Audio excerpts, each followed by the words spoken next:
The cold night and the hungry stranger. The night was cold and cruel. Wind howled through the broken streets of the human colony, carrying dust and hunger together. Streetlights flickered weakly, casting long shadows on walls covered in rust and forgotten posters. In one of the narrow alleys walked a young boy named Eli, his clothes torn, his hands stiff from the cold.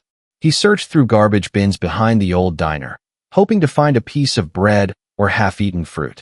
His stomach growled, but he had learned to ignore it, because hunger was like an old friend to him now. He picked up a cracked metal can, shook it, and smiled when he heard something inside. A few crumbs, maybe enough for the night. As he sat on the steps behind the diner, he saw movement in the shadows. At first he thought it was a stray dog, but then he noticed two glowing eyes watching him quietly. Eli froze for a moment, fear running down his spine. The figure stepped into the weak light, tall, thin, with skin that shimmered faintly blue. It was an alien, wearing torn clothing that looked like it had once belonged to a royal uniform.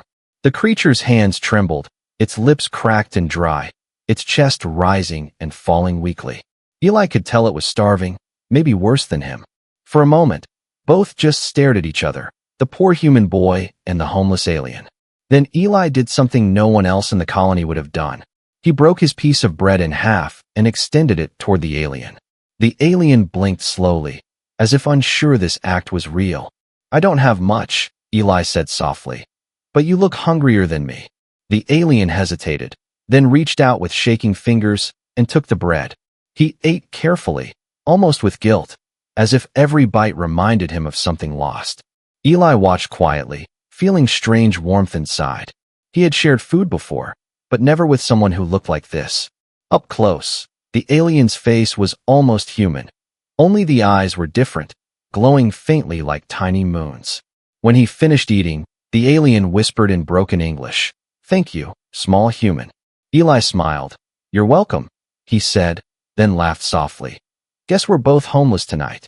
The alien tilted his head, confused by the joke, but then managed a weak smile. Something in his expression made Eli feel like this creature wasn't just lost, he was hiding from something. They sat together in silence for a while.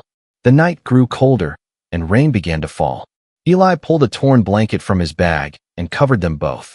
The alien shivered, whispering a sound that Eli didn't understand, a soft hum that seemed to vibrate in the air. It was beautiful, almost like a song, and for a moment Eli forgot the world around them. Then, from far above, a strange buzzing noise echoed. Eli looked up and saw tiny red lights moving between the clouds, search drones. They scanned the ground, moving in slow patterns, their beams cutting through the darkness like knives. Eli's heart started pounding. "They're looking for someone," he whispered. The alien's body stiffened, and his eyes flared brighter. "Hide," the alien said quickly, his voice low and urgent. Without asking why, Eli grabbed the blanket and threw it over the alien, pushing him behind the old boxes near the wall. The drone light passed across the alley, paused, then moved on. Eli held his breath until it was gone. When the air was silent again, he turned to the hidden figure and whispered, "Who are you?" The alien stayed quiet for a long moment before answering. "No one." Eli frowned. "Nobody gets hunted by drones for being no one," he said. The alien looked away, his expression full of pain. "Please," he said softly. "No questions, just let me rest." Eli nodded, understanding that whatever truth this alien carried, it was heavy. He guided the alien to his small shack outside the colony wall, a place made of scrap metal and wood. There was barely space for one person, but Eli made room anyway. He lit a small fire from broken wires and old fuel cells, warming the room with a dim orange glow. The alien sat near the fire, eyes reflecting the flames, whispering strange words under his breath. "You can sleep here tonight," Eli said. "Tomorrow, we'll figure something out." The alien nodded slowly, his voice trembling as he replied, "You are kind." Eli smiled again. "Kind doesn't fill the stomach," he joked softly, "but maybe it keeps you warm." Outside, thunder rolled through the night. Above the clouds, unknown to Eli, a hidden satellite blinked to life, receiving a signal. A soft pulse of blue energy spread through the sky for only a second. A beacon, somewhere in deep space, Far beyond human reach, a ship changed its course, heading toward Earth. Eli didn't know any of this. He sat near the fire, watching the alien sleep, wondering why he felt a strange pull in his heart. Maybe it was pity, maybe curiosity, maybe something bigger, destiny itself. He leaned back, whispering to himself, "Who are you really?" The firelight flickered across the alien's peaceful face. And outside, rain fell harder, washing away footprints from the alley. The night grew quiet again, but in the silence, the future had already changed. A poor human boy had shown kindness to a stranger, and that simple act would soon shake the stars themselves. The secret signal. Morning light crept through the cracks of Eli's small shack. The storm had passed, but the air still smelled of wet metal and smoke. Eli rubbed his eyes and saw the alien still sitting near the dying fire, motionless. For a moment, he thought the creature was dead, until the alien's chest rose slowly, like a sleeping wave. Eli sighed with relief and placed a dented bowl of soup beside him. "You need to eat something," he said. The alien opened his eyes, the faint blue glow softer now. "You share again," he whispered, his voice tired but grateful. Eli smiled. "Yeah, well, kindness is free." The alien introduced himself as Caro. His words were slow and broken, like someone learning a new language. He said he came from the Outer Rings, a place Eli had only heard about in rumors. Caro spoke of stars that looked like fireflowers, of oceans that floated in the air, and of people who could build cities inside asteroids. Eli listened with wide eyes, forgetting his hunger for the first time in days. But every now and then, Caro would stop mid-sentence, as if remembering something painful. When Eli asked more, Caro only said, "I lost everything." That night, while Eli slept, Caro sat alone near the window. The moonlight fell on his hands, showing faint silver lines running through his veins. He touched the small crystal embedded in his wrist, something that pulsed faintly under his skin. He hesitated, whispering in his own language, "Forgive me, Father." The crystal blinked once, then again, and a soft hum filled the air. Outside, invisible to human eyes, a wave of blue light escaped the shack and shot toward the clouds. A signal had been sent, short, encrypted, impossible to detect by humans. It traveled far beyond the sky, past the satellites, into deep space. Miles above Earth, an ancient orbital device came to life. Its sensors flashed, its systems hummed, and a single word appeared on a forgotten console: "Air located." The signal continued, jumping from one relay to another, crossing cold silence until it reached a vast alien ship drifting between moons. Inside, dormant machines awakened, and a voice said in a metallic tone, "Tracking initiated." Back on Earth, Eli stirred in his sleep, unaware that his tiny home had just become the most important place on the planet. The next morning, Eli found Caro staring out at the horizon, his expression heavy. "You didn't sleep," Eli said. Caro shook his head. "My dreams are not safe." Eli frowned, confused. "Dreams can't hurt you." Caro looked at him and replied softly, "In my world, they can." Before Eli could ask more, the ground trembled slightly, a low rumble that came and went too fast. Caro's eyes narrowed. "They have found me sooner than I thought," he murmured under his breath. Eli blinked. "Who found you?" Caro smiled weakly, trying to hide his fear. "No one," he said, "just wind." But Eli wasn't a fool. He had grown up reading people, reading silence. He could tell Caro was hiding something, something big. Still, instead of asking again, he said, "Whatever's chasing you, you're safe here." Caro looked at him in surprise, as if no one had ever said those words to him before. "Why?" Caro asked quietly. "Why help me?" Eli shrugged. "Because I know what it feels like to be alone."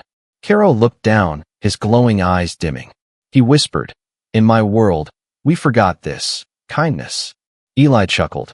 "Then maybe your world needs to meet mine." They both laughed softly, but Caro's mind was elsewhere, thinking of what was coming. That night, while Eli fixed the broken door, Caro wrote strange symbols on the wall with glowing dust. Eli asked what it was, but Caro said only, "Protection." When he finished, the symbols faded like smoke, leaving the air strangely calm. Later, as Eli fell asleep, Caro stepped outside and looked up at the stars. His heart ached. torn between gratitude and guilt. He whispered again, "Forgive me." In the distance, faint red lights shimmered in the night sky, scouting drones from another world. The signal had done its job. Help was coming, or maybe destruction. Eli slept peacefully, dreaming of food and sunlight. But the universe was already turning its eyes toward him. And somewhere far away, a voice spoke through static. "Retrieve the air, eliminate all interference." Caro looked up as if hearing the voice across the stars. He clenched his fists, whispering, "Not this time." The story was no longer about a poor human boy and a homeless alien. It was about destiny, survival, and the price of kindness. The night grew silent, too silent. The night grew silent, too silent. A soft wind moved the blanket on Eli's sleeping body. And in that silence, a faint blue pulse beat inside Caro's chest. It was the rhythm of a secret long buried. And soon, the whole world would hear it. The searchers arrive. The third morning came with strange silence. No birds, no wind, only the faint hum of machines somewhere far away. Eli woke up to find Caro sitting outside, staring at the rising sun as if he was memorizing it. His eyes shimmered faintly blue in the light, but his expression was unreadable. Eli smiled sleepily. "You look like someone watching goodbye," he joked. Caro didn't laugh this time. "Perhaps I am," he replied quietly. Before Eli could ask what that meant, a distant roar rolled through the valley, deep and metallic. Eli stepped out of the shack and looked toward the colony. In the distance, black smoke rose into the air. Then he saw them, large armored transports hovering over the settlement, painted in silver and black, their engines humming like thunder. People below ran through the streets, shouting, hiding, locking doors. Eli's stomach twisted with fear. "Who are they?" he whispered. Caro's face went pale, his hands trembling. "Searchers," he said, "hunters from my world." His voice was calm but heavy with dread. "They know I'm here."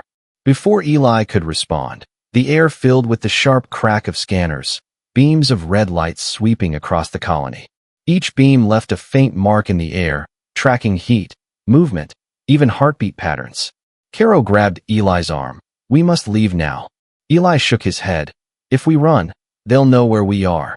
Caro hesitated, realizing the boy was right. "Then we hide," he said, "but hide well." They rushed inside, Caro moving weakly, still not fully recovered.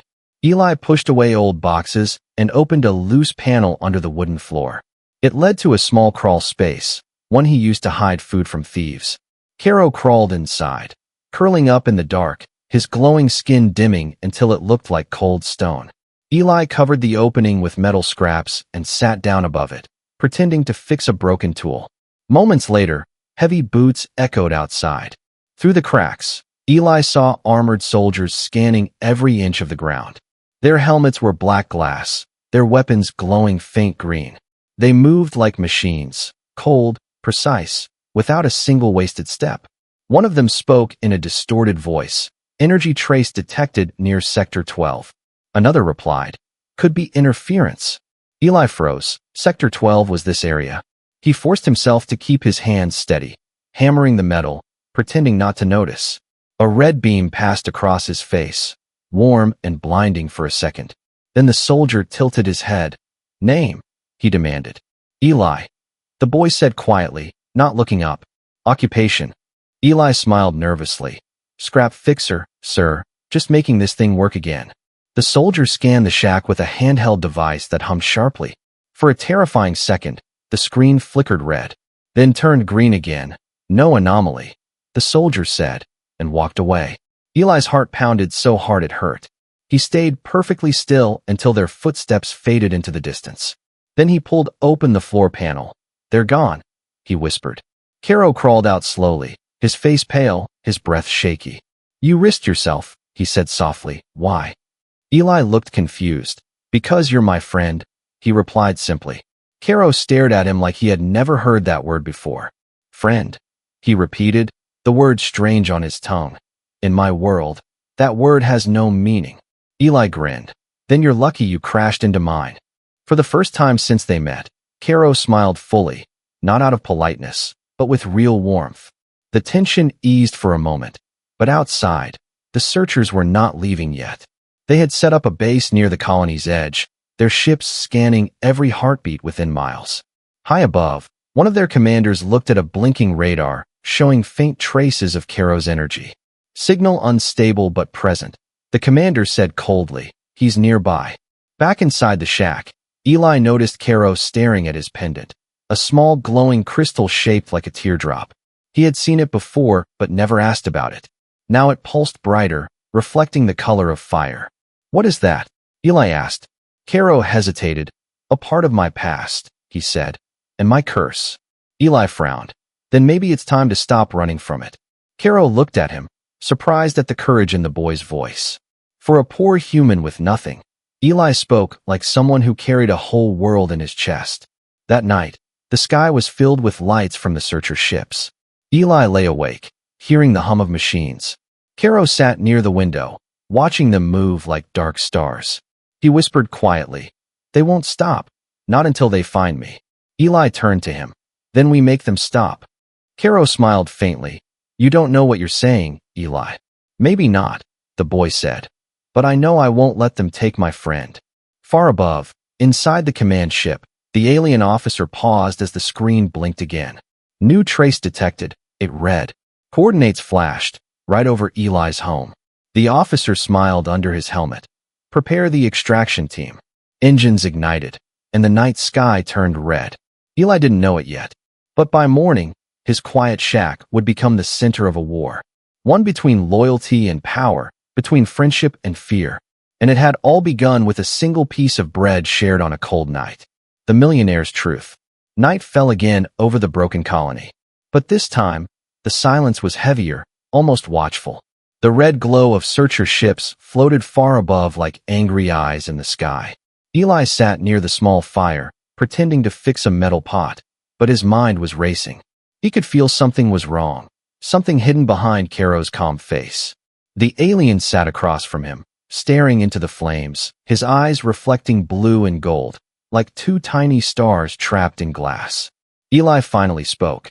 "You're not just some lost traveler, are you?" Caro didn't answer, not immediately. He looked tired, older somehow, like someone who had lived through centuries in just a few days. "I never wanted to bring danger here," he said softly. "But truth, it never stays buried." He pulled the glowing pendant from around his neck and placed it gently in the dirt between them. At first, it was just light. Then the air above it shimmered, and a holographic image appeared. Eli gasped, his reflection glowing in the light. The image showed tall alien towers made of silver and glass, floating in the clouds. Massive ships drifted between them like whales in the sky, each carrying symbols that shone like stars. "That," Caro said quietly, "was my home." Eli stared, unable to speak. "It's beautiful," he finally whispered. Caro nodded, but his eyes were filled with pain. "And corrupt," he said. "My father ruled it, the wealthiest man across 7 systems, head of the Orvian Syndicate." Eli frowned, trying to understand. "So, you're his son?" Caro smiled sadly. "Was his son," he said. "Now I'm a ghost." He reached into his jacket and pulled out a piece of torn fabric with a royal insignia burned into it. "I ran away from that world," he continued.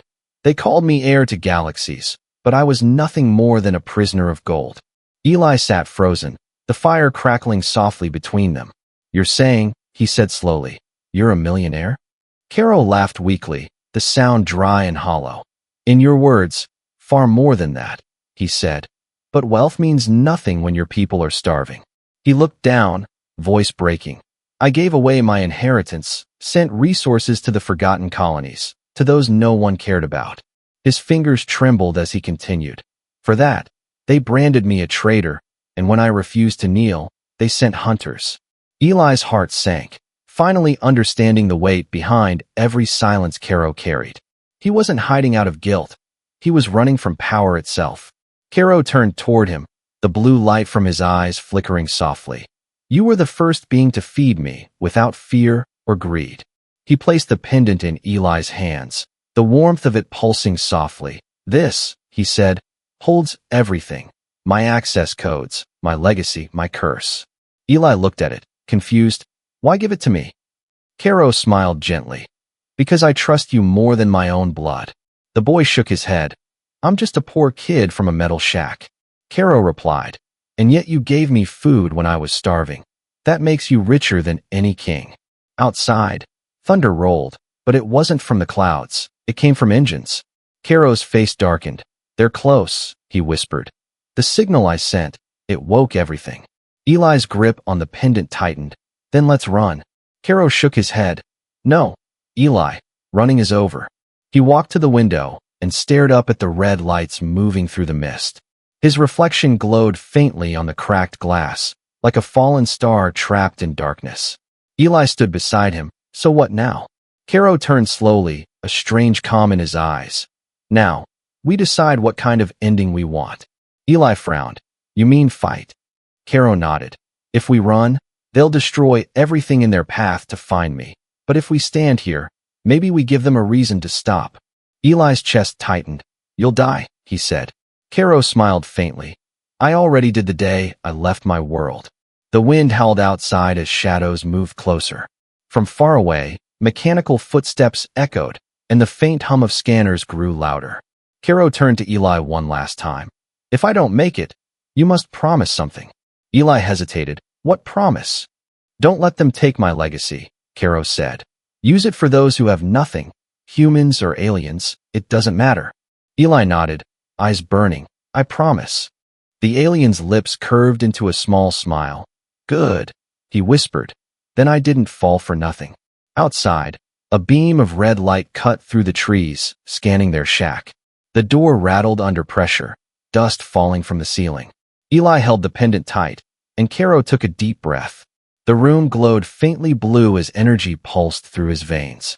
His calm voice filled the silence. They want the son of a millionaire. He looked at Eli, but all they'll find is a friend protecting another. The light outside grew brighter, blinding for a second, and as it reached the walls, Caro's body began to shimmer, preparing for what was coming next. The poor human boy and the fallen heir stood together, side by side. And somewhere beyond the clouds, a command was given. Target confirmed, capture or eliminate. The story was no longer about hunger or kindness. It was now about the cost of compassion and the power hidden in an honest heart. The chase through the woods. The night exploded with light and thunder. Engines roared above the colony as beams of red energy sliced through the fog. Eli barely had time to grab Caro's arm before the shack walls shook under the first blast. Wood splintered, metal screamed, and smoke filled the air like black snow. Run, Caro shouted, his voice echoing against the roar of the ships. Eli didn't think, he just moved, pulling Caro toward the back door as debris fell around them. Outside, the forest waited, dark, endless, and alive with rain. The two ran through the mud, slipping, gasping, their breath turning white in the cold air. Behind them, drones descended, their red eyes searching like predators. Laser beams flashed across the trees, burning through branches and leaving trails of smoke. Caro turned and raised his hand. A pulse of blue energy rippled outward. The drones faltered for a second, their sensors sparking, before crashing into the ground. Eli stared in awe. You can do that. Caro winced, his voice weak. Not for long. Rain poured harder, washing blood and dirt from Eli's face. They reached a river cutting through the woods, its current wild and fast. We have to cross, Eli said. Caro hesitated, his body trembling. My strength, it's fading. Eli grabbed his arm. Then lean on me. Without waiting for an answer, the boy stepped into the freezing water, pulling Caro with him. The current hit them like a wall, but Eli held tight, his eyes locked forward. Behind them, searcher lights reached the riverbank, scanning the dark. Voices shouted commands, metallic and cold. Halfway across, Caro slipped, his knees hitting the rocks. Eli reached out, shouting his name, pulling him up again. For a moment, the alien looked ready to give up, his eyes dimming. But Eli's grip didn't loosen. Come on, Caro, don't quit now, he yelled. You said you wanted to stand, so stand. Caro's heart pounded, his body responding to those human words more than any command he'd ever known. With one final push, they made it across, collapsing on the muddy bank, gasping for air. The forest around them was silent except for the rain. Eli turned and saw the ships hovering just beyond the trees, scanning but unable to detect them through the thick canopy. Caro pressed a hand to his chest, blue light flickering faintly beneath his skin. That energy, Eli said. It's hurting you, isn't it? Caro nodded slowly. It's my shield. Every time I use it, it burns what's left of me. Eli frowned. Then stop using it. We'll find another way. Caro looked at him, voice soft. You don't understand. They'll burn your whole planet to reach me. Thunder cracked overhead as more ships descended. Eli grabbed his backpack. Then we make them regret coming here. Caro smiled faintly. You're reckless. Maybe, Eli said, but it keeps us alive. He handed Caro an old human cloak from his bag. Put this on. It'll hide your glow. Caro wrapped it around himself, the rough fabric dulling the faint blue light under his skin. For a brief moment, they looked like two lost travelers, not fugitives hunted by the stars. As they moved deeper into the forest, they passed ancient stone ruins, relics from an old human colony long abandoned. Caro stopped suddenly, his eyes scanning the carvings. These symbols, he whispered, they're not human. Eli blinked. What do you mean? Caro brushed the moss away to reveal alien markings glowing faintly under the rain. My people were here before your kind, he said. Long ago, before even your history began. The realization hit both of them. This forest was not just shelter, it was sacred ground. And the air itself began to hum softly, reacting to Caro's presence. In the distance, soldiers entered the woods, their footsteps heavy and synchronized. Red beams flickered between the trees, sweeping closer and closer. Caro turned to Eli, his voice calm now. If they find us, you must run. Eli shook his head. Not without you. Caro smiled, almost proud. You're stubborn, little human. Learned it from the best, Eli replied, smirking. Then a metallic scream filled the air. A drone spotted them, its lights flashing red. Eli grabbed Caro's hand and ran, crashing through the brush as lasers tore through the trees. Caro turned mid-run, releasing a burst of blue energy that shattered the ground behind them, creating a wall of mist and dust. The explosion lit the forest like a second sunrise. For a moment, they thought they were safe, until the sound of engines returned, louder, closer, relentless. They reached a hollow under a fallen giant tree and collapsed inside, panting. Eli pressed his hand against Caro's arm, feeling the strange pulse under his skin.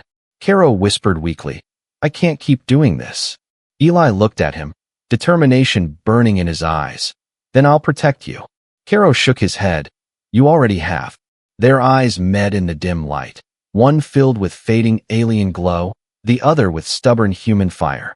Outside, the rain slowed. The red lights circled above the forest, and the sound of approaching troops echoed again. Eli whispered, We can't stop now. Caro nodded slowly, a small smile forming despite the pain. You remind me, he said softly, why I gave up everything. Eli didn't understand what he meant, not yet. But deep inside, Caro had already decided.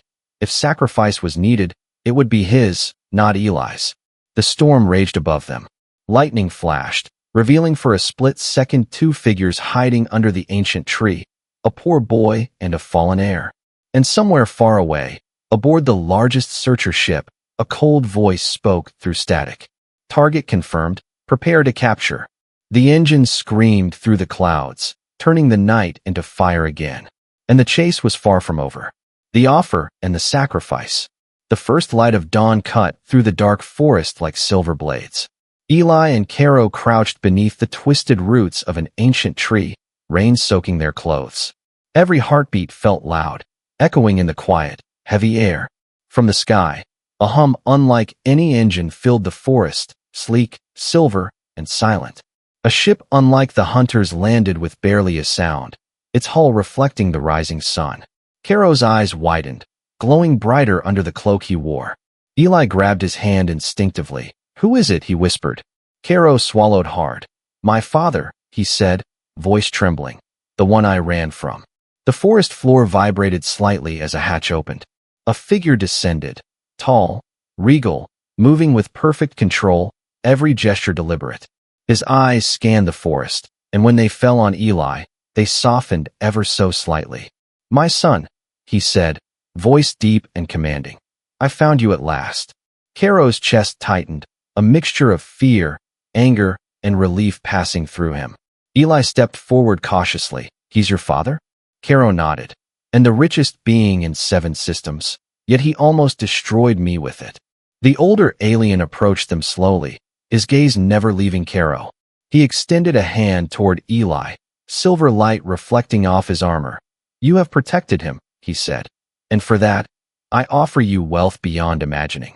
Eli blinked, confused. I don't want money. Caro's father smiled faintly. It is not just wealth, ships, lands, fleets, knowledge, anything you desire. Eli shook his head harder. I promised I wouldn't leave him.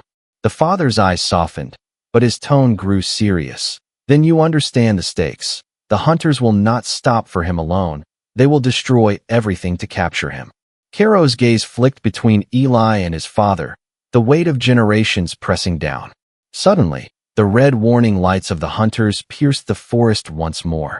The ship above shifted its position, scanning for the faint traces of Caro's energy.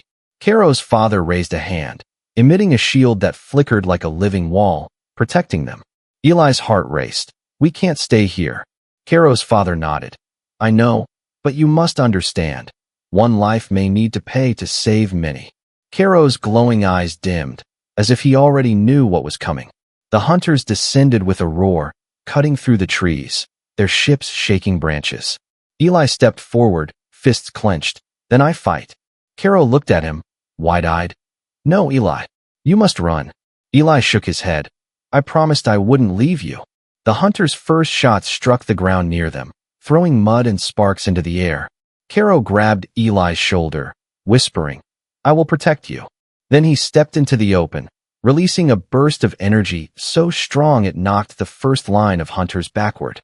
Red beams collided with blue pulses, sparks flying in every direction. Eli froze as Caro's body glowed brighter, his cloak ripped by energy, his skin shimmering with pure light. The older father watched silently, pride and sorrow etched on his face. Caro's voice rang out, commanding, Go, Eli, live. Eli hesitated, but the hunter ships were advancing faster, engines roaring like storms. He felt Caro's hand grip his arm tightly, pulsing warmth and strength. Now go. Tears streamed down Eli's face, but he obeyed, running into the forest while Caro stood firm, a beacon of light against the dark. He turned once, watching Caro channel every ounce of his power to shield him. Energy waves struck Caro from all sides, but he did not falter. The ground shook, trees split, and the forest became a storm of fire and rain. Caro absorbed every blast, glowing brighter until his form became almost ethereal. He whispered Eli's name one last time, voice trembling with love and determination. I won't let them take you, he said softly, almost as if talking to the stars themselves. Then a massive pulse of blue light erupted from his chest, throwing the hunters back. Eli stumbled in the mud, watching in awe and terror as his friend, the alien who had once been homeless, became a living shield. When the dust settled, the hunters retreated, shaken but not destroyed. The silver ship hovered silently, Caro's father standing at the edge, observing the sacrifice. Eli dropped to his knees, gasping, mud and rain mixing with tears. He shouted Caro's name into the empty forest, but only the echo returned. Then he felt it, a faint pulse of blue energy in his hand, the pendant Caro had left behind. Eli clutched it tightly. I promise. I will honor you, he whispered. The storm above began to clear, and light broke through the clouds. A quiet peace settled over the forest, but Eli knew the fight was far from over. Somewhere, far above the colony, a cold voice spoke through a communication array. Target neutralized, but the air lives. Eli looked at the pendant, glowing faintly against his palm. His heart burned with grief and determination.